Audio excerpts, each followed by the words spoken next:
ശബരിമലയിലെ സ്വർണത്തിൽ കൈയിട്ടവർ ആരാണെന്ന കാര്യത്തിൽ വിജിലൻസ് അന്വേഷണം മുറുകുന്നതിനിടയിൽ തലസ്ഥാന നഗരിയെ അക്ഷരാർത്ഥത്തിൽ ഞെട്ടിച്ചുകൊണ്ട് കടുത്ത ദുരൂഹത നിറഞ്ഞ ഒരു ഒത്തുതീർപ്പ് നാടകം അരങ്ങേറിയിരിക്കുകയാണ്.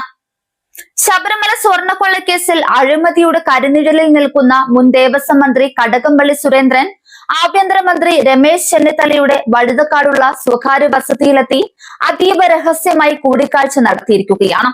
അതും പുലർച്ചയ്ക്ക് രാവിലെ 7:30 ആഭ്യന്തരമന്ത്രിയുടെ ഉമ്മറപ്പടിയിൽ കടകംപള്ളി പ്രത്യക്ഷപ്പെട്ടത് കേസ് അട്ടിമറിക്കാനുള്ള വൻ രാഷ്ട്രീയ ഡീലിന്റെ ഭാഗമായാണെന്ന ആക്ഷേപം പല കോണിൽ നിന്നും ശക്തമായിട്ടുണ്ട്. അന്വേഷണ ഏജൻസികൾ തനിക്ക് നേരെ തിരിയുമെന്ന കടുത്ത ഭയമാണ് കടകംപള്ളിയുടെ ഈ വെപ്രാളത്തിന് പിന്നിലെന്ന് പകൽ പോലെ വ്യക്തമാണ്. സ്കൂട്ടറിലാണ് മുൻ മന്ത്രി വഴുതക്കാട്ടെ വീട്ടിലെത്തിയത്. നിയമം നടപ്പാക്കേണ്ട ആഭ്യന്തരമന്ത്രിയെ കാണാൻ വരുമ്പോൾ ട്രാഫിക് നിയമങ്ങൾ കാറ്റിൽ പറത്തി ഹെൽമറ്റ് പോലും ധരിക്കാതെയാണ് കടകംപള്ളി സ്കൂട്ടർ ഓടിച്ചെത്തിയത്. അയ്യപ്പന്റെ സ്വർണം കവർന്ന കേസിൽ നിന്ന് എങ്ങനെയെങ്കിലും തലയൂരാൻ നിയമത്തോടും ജനങ്ങളോടുമുള്ള വെല്ലുവിളിയാണ് ഈ പാച്ചിലിലൂടെ പുറത്തു വരുന്നത്. വെറും 15 മിനിറ്റ് മാത്രമാണ് ഈ അതിരഹസ്യ കൂടിക്കാഴ്ച നീണ്ടുനിന്നത്. കേസ് ഡയറിയിലെ നിർണായക വിവരങ്ങൾ മാറ്റാനും ചാർജ് ഷീറ്റിൽ നിന്ന് സ്വന്തം പേര് ഒഴിവാക്കാനുമുള്ള ഷോർട്ട് ടൈം തന്ത്രങ്ങളാണ് ഈ 15 മിനിറ്റിനുള്ളിൽ ഇരു നേതാക്കളും ചേർന്ന് ചർച്ച ചെയ്തതെന്നാണ് രാഷ്ട്രീയ കേന്ദ്രങ്ങളിലെ സംസാരം. കൂടിക്കാഴ്ചയ്ക്ക് ശേഷം മാധ്യമങ്ങളെ കണ്ട കടകംപള്ളി നിസ്സാര ശുപാർശകൾക്ക് വേണ്ടി മാത്രമാണ് ചെന്നിത്തലയെ കണ്ടതെന്ന പരിഹാസ്യമായ ന്യായീകരണമാണ് നൽകിയത്.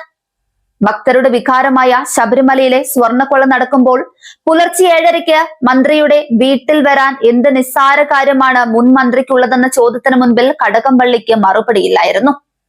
ഭരണപക്ഷവും പ്രതിപക്ഷവും തമ്മിൽ അണിയറിയൽ നടത്തുന്ന ഇത്തരം അഡ്ജസ്റ്റ്മെന്റ് രാഷ്ട്രീയത്തിന് ഒടുവിലത്തെ ഉദാഹരണമായിരിക്കുകയാണ് ഈ കൂടിക്കാഴ്ച. കടുത്ത വിശ്വാസിയാണെന്ന് അവകാശപ്പെടുന്ന രമേശ് ചെന്നിത്തല ശബരിമല കേസ് ഒതുക്കാൻ പ്രതിക്കൂട്ടിലുള്ള ഒരാൾക്ക് തന്റെ വീട്ടുവാതിൽ തുറന്നു നൽകിയത് ഭക്തരോടുള്ള കടുത്ത വഞ്ചനയാണ്. വിജിലൻസിനെ കൈപ്പിടിയിൽ ഒതുക്കുന്ന ആഭ്യന്തര വകുപ്പിന്റെ തലവനെ നേരിട്ട് കണ്ട് സ്വാധീനിക്കാൻ മുൻ മന്ത്രിക്ക് ധൈര്യം വന്നതും ആഭ്യന്തര മന്ത്രാലയത്തിന്റെ വലിയ വീഴ്ചയാണ്. സ്വർണ്ണക്കൊള്ളയിൽ കൃത്യമായി അന്വേഷണം നടത്തി പ്രതികളെ അകത്തിടുന്നതിന് പകരം പുലർച്ചെ നടത്തിയ ഇത്തരം അവിശുദ്ധ കൂടിക്കാഴ്ചകളിലൂടെ ജനങ്ങളെ വിഡ്ഢികളാക്കാനാണ് ഭരിക്കുന്നവരും മുൻപ് ഭരിച്ചവരും ശ്രമിക്കുന്നത്. കടകംപള്ളിയുടെ സ്കൂട്ടർ യാത്രയും ചെന്നിത്തലയുടെ ഒത്തുതീർപ്പ് രാഷ്ട്രീയവും വരും ദിവസങ്ങളിൽ നിയമസഭയ്ക്കകത്തും പുറത്തും വലിയ പ്രക്ഷോഭങ്ങൾക്ക് വഴി തുറക്കുമെന്ന് ഉറപ്പാണ്.